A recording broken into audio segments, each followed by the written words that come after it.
बनी पंचायत की जनता जिंदाबाद, रिंकू भैया जिंदाबाद,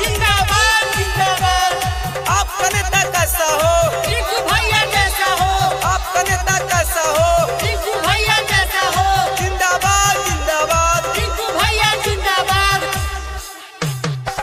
रिंकू भैया बादल पहिया इनके के जिता दिया हो ना,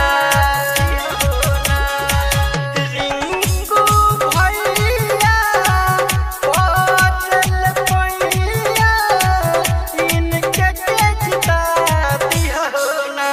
ये चाचा हो अब की बार मुँह